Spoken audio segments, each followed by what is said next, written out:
Great. I would say, every story is a grief story. There was definitely a lot of grief in those poems, but every story is also a love story. So thank you for sharing. And that leads me right into Shannon's thesis. So Shannon writes romance. She is committed to stories of love, youth, friendship, misunderstandings, betrayals, and destiny. And there are a lot of options in this age of the romantasy fiction. So you've got your sexy dragon slayers and sexy dragons. And sure, I've been I've been writing for decades, but my experience with the romance genre is limited, I must admit. I remember my mother's grocery store novels with long-haired, shirtless pirates on the cover, clutching winches to their hairy man breasts, alongside Anne Rice's Interview with the Vampire, with Tom Cruise's pale, fanged face staring thirstily off the book jacket. So in my later years, thanks to students like Shannon, I've been immersed in young adult romance. No more shadowy oak trees and eerie plantations or virile pirates. Now it's all detention, schoolyard fights, kitchen tables, and judgy parents. I felt like a 40-year-old my whole life. So in some ways, the world of young adult love drama skipped me. I find it puzzling, even though I write that age group a lot.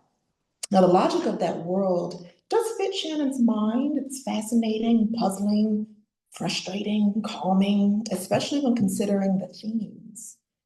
And even through my own artistry, and though my own artistry is centered on grief, we're all invested in love. We all should be more invested in love, and not love as described by the podcast bros and the TikTok relationship gurus, or the imagined gender wars, which will leave us all in a wreckage of heart-bruised confusion. I admire Shannon's commitment to love and the exploration of what that means for young people in periods of great transformation. So thank you, Shannon, because we all could use a love story right now. So we welcome you, Shannon. Hello. For tonight, I will be reading the first chapter of the romance YA novel that I've been working on. It is titled Picturebook.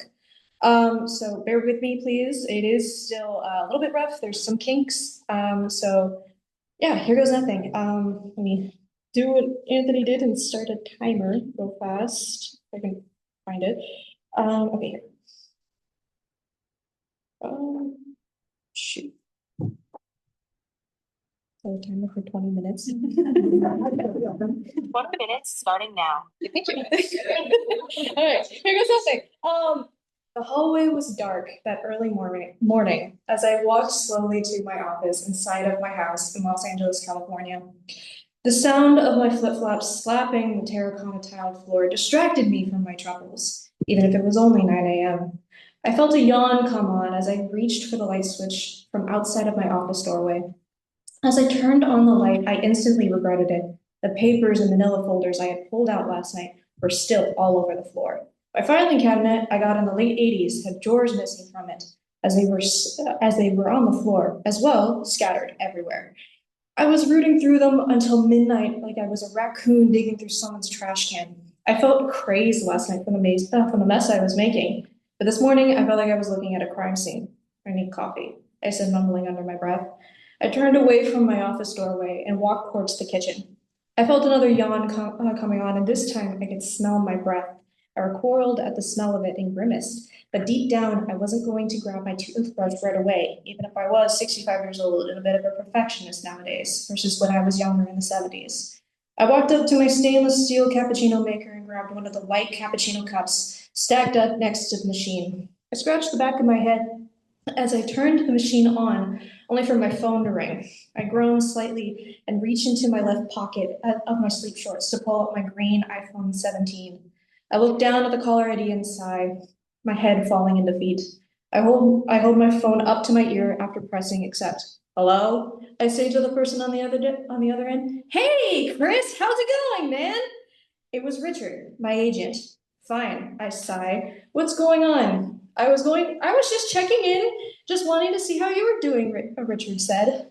You want to know when I'll be done with the new collection, right? I said, walking away from my cappuccino machine as it pours out my drink into my cup and towards my office. Yeah, I need a deadline from you today about the new collection, Richard said. I sighed again. Okay, let me check my off. Have you made any progress in the last weeks at all? Richard said, interrupting me. Hold on. I'm almost to my office. I'll FaceTime you and no, Richard groaned. I haven't because of what is currently going on in my office. I said, switching to FaceTime with the back camera on. Richard accepted and immediately his jaw fell open. What the hell? Why does your office look like Dorothy hitched a ride? Richard said, yelling through the phone. I tried to speak and explain myself as Richard spoke. But suddenly I got nervous and just let out a bunch of different noises from my mouth. I had a strange flashback to high school in that moment and began to sheepishly grin to myself at that memory until Richard spoke up again. Hello, are you going to answer my question or not? Richard said, clearly frustrated. No, I said sarcastically. I don't need the sarcasm right now, Chris. I need photos. Why is this taking so long? Richard said as I started walking into my office. I can't find them, I said, sitting down and switching to the front camera on my phone so Richard could see. Richard looked shocked at me. It shouldn't be too much of a surprise. I do take a long time when compiling my photos just because of the process I use, the old-fashioned way. Richard was quiet for a few seconds before he put his hands over his face and let out a loud sigh that slowly turned into a scream. Richard then took a large, deep breath in and put his hands out to the side, revealing his face again. Okay, Richard said, do you have your new computer? I look over at the new iMac M4 2024 that was placed on my desk no more than 2 days ago. I was a little scared of it because of the size. Yes, I said. Richard sighed in relief and smiled. Then I don't have to worry too much. You didn't put it together, did you? You didn't put it together yourself, did you? Did you hire the guys I told you about? I said, unsure of how to respond. When I got the computer, my daughter immediately saw it on the front porch and made her boyfriend and her friends help assemble it for me. But I wasn't sure how to tell Richard about that. Well, Richard said, Nicole was over the day you arrived and she and her friends helped me. I said. Richard looked surprised, but not upset. Your daughter helped you? Really? So you're good? Yes, I said, elongating my sentence. Okay, great. Does it work okay? Have you tried it yet? Richard said. I pressed the power button on the back of the monitor and it lit up quickly, showing the Apple logo. I switched back to the back camera to show Richard. Oh, thank God. Okay, get those pictures found and uploaded to the gallery, okay? I will talk to you later. Richard hung up after that, leaving me just staring at the dark screen with that silver bitten Apple logo staring right back at me. The screen switched and it asked me for a password, making me restless. I know it's cliche, but I don't like technology. I also hate a tedious task. My current job is to upload every single photo I have ever taken to my computer so I can send them to the gallery so they can upload them to their newly refurbished website. I had more than 4,000 photos to upload and I was regretting it heavily.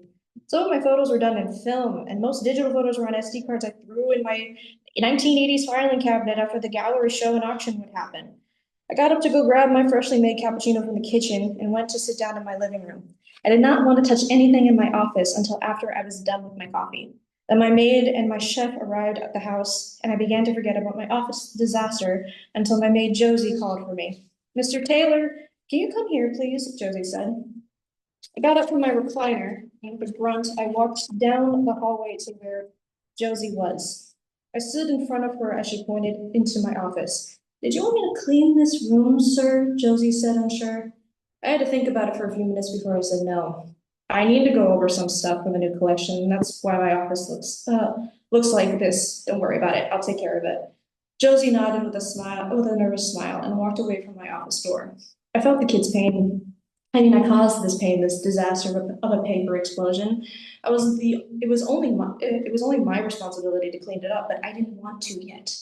I walked back to the living room quickly just as lunch was served by my chef Patrick. After lunch, I was resting in my recliner when my eye slowly drifted towards the direction of my office, and I gritted my teeth, disagreeing with my mind. Technology is too confusing, and my phone was stuck somewhere in a filing cabinet.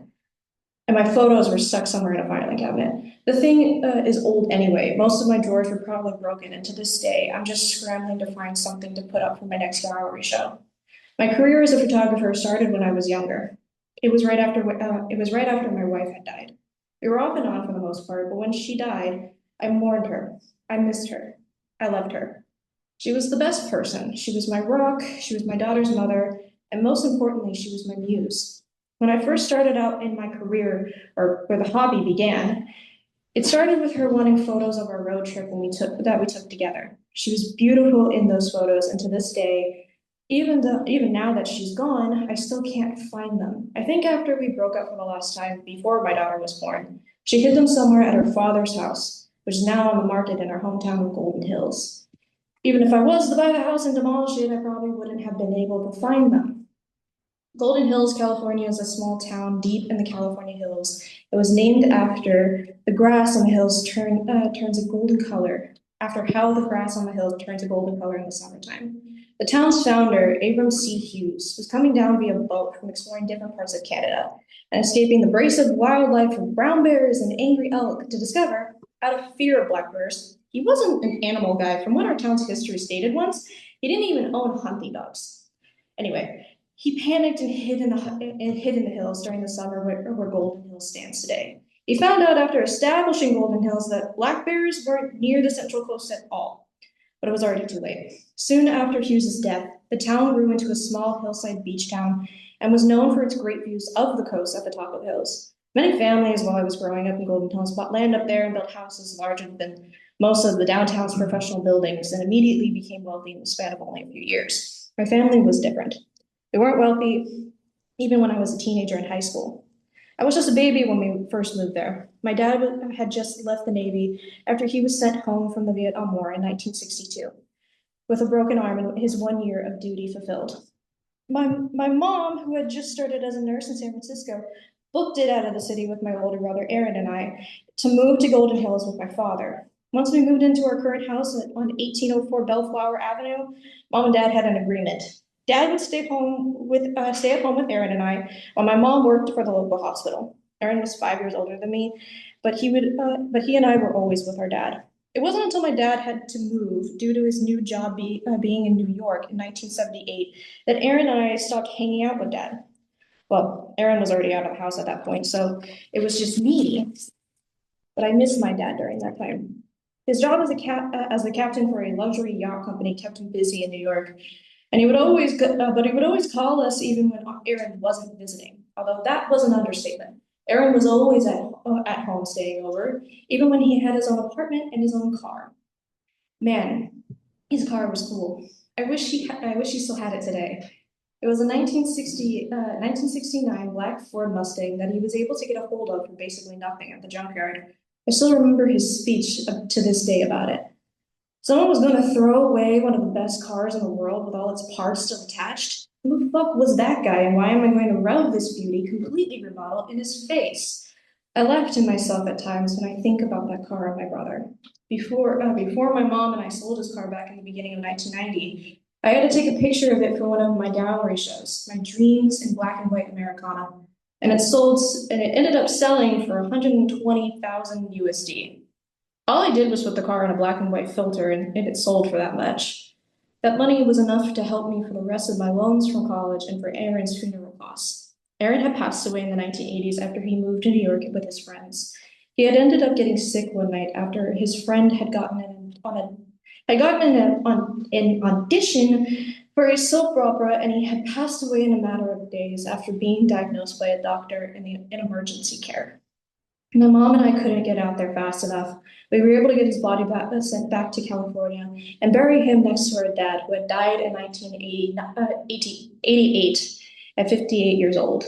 I groaned in my seat thinking about Richard pestering me while reviewing my life, and finally got up. I could hear his little Los Angeles soaked accent chirping in my ear as I walked to my office. "You have to work, Christopher. You have to, or no more money for you and me." I grimaced at his little voice bothering me, only to step right into my office onto a broken frame. I was lucky I was still wearing my slides. The power of these stupid $8 black cloud slides that Nicole got me were more impressive than I thought. I was also wearing socks, so I was really lucky. I called for Josie and asked for her to clean up the broken glass for me while I was grabbing a bottle of water from the fridge in the kitchen. After opening the fridge, grabbing a bottle of Saratoga and pouring it into a clear glass cup meant for 8 balls, with my favorite type of ice, the dice ice, in my glass. I walked back to my office and saw the broken frame was gone, but the photo from inside of it was left on the ground. I set my water glass down on the desk and picked up the photo from the ground. I smiled at the sight of it. It was of my old friend Marcus and I when we had just first started high school. I was wearing a white t-shirt with a green zip-up jacket tied around my blue jeans and my old pair of red Converse, while Marcus was wearing a blue t-shirt with his blue zip-up jacket on. I hadn't spoken to Marcus since we parted during winter break of our senior year of high school, but when we met, it was the best time of my life. It was eighth grade, and Marcus was a class clown, or goofball as people called him. His family had just moved to California from Virginia. He was always getting in trouble with the teacher for different pranks throughout the day. He somehow never got detention, but his mom was never happy with his behavior. But I was. I saw myself as Marcus's sidekick. Around the beginning of sophomore year, Marcus and I began to think about going on a road trip around California, and we decided that we were going to go on it a few days after we graduated from high school. We started planning it right away, but then during spring semester, Marcus was assigned photography for his elective during zero period. At first, we both hated the idea of not being able to hang out in the mornings before class. Marcus began to get really good at photography from being in that class.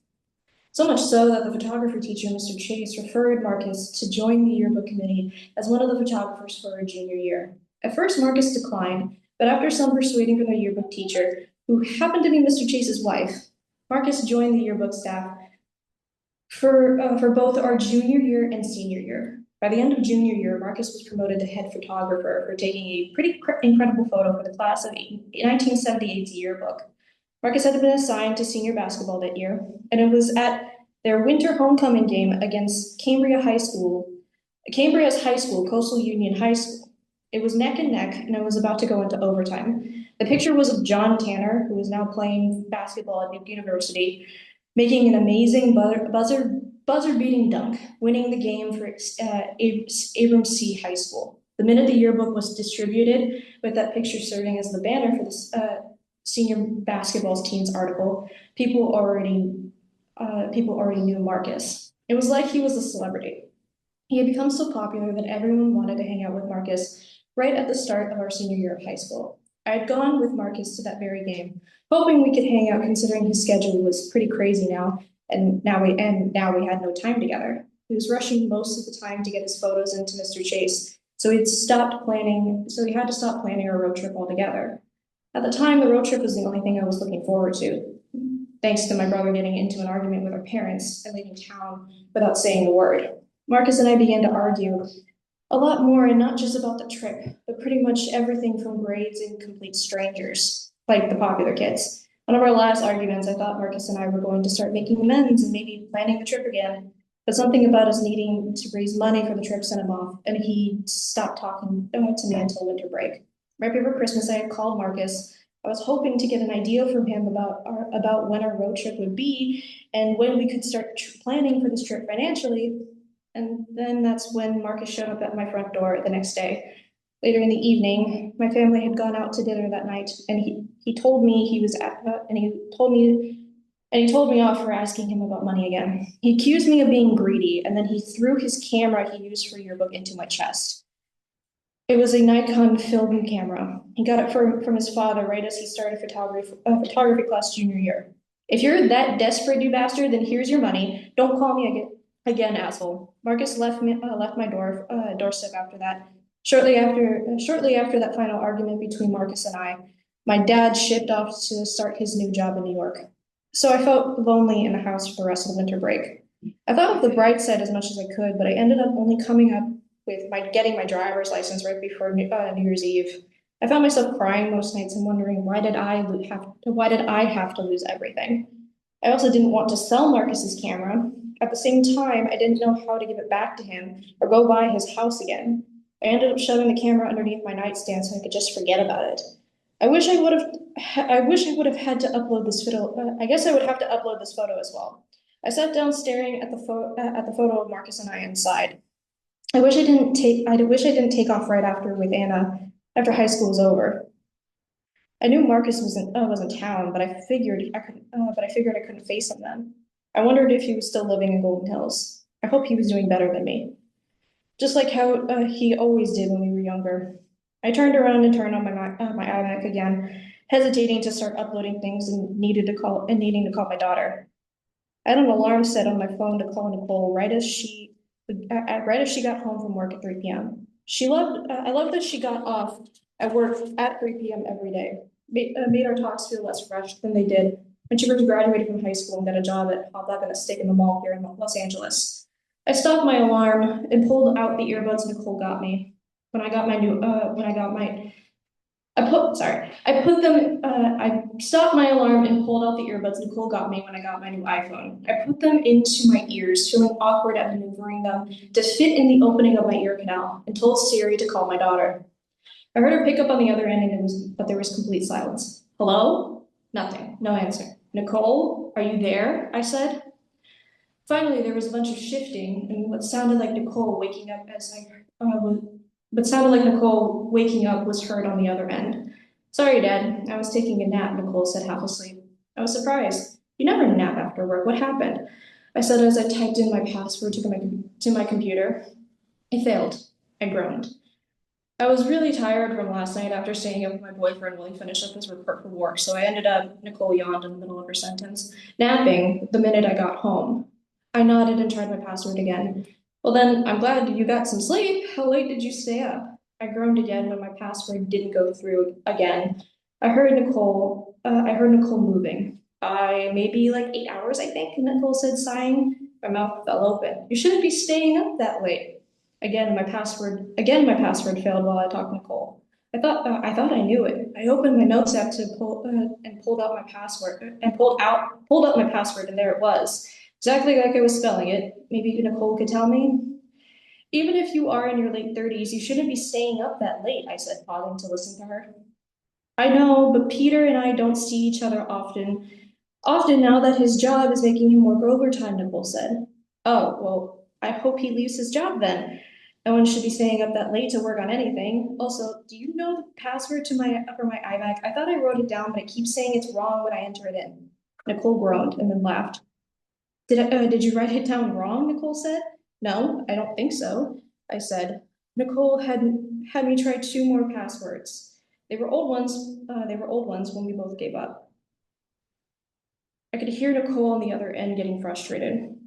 Hold on, I think Peter knows it, Nicole said. She walked away from the phone after putting me on speaker. I think I was also bouncing around on her Alexa. And I think that's time. Okay, thank you.